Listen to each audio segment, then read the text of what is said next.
Well, guys, I gave my dog a groomer job kind of thing earlier, and I'm not a dog groomer, nor do I ever want to be one.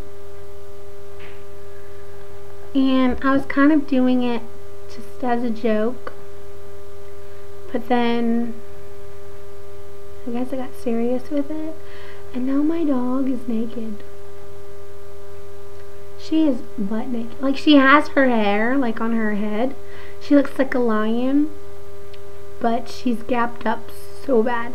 And I feel so bad because it's my fault it happened. Like, I think it's kind of cute in a you're so ugly only your mama loves you kind of way, but sorry, Bella.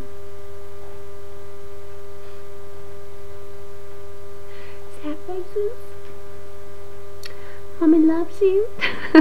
But I'm trying to get her out from under the couch right now so I can show her to you guys. Her's embarrassed. It's my fault.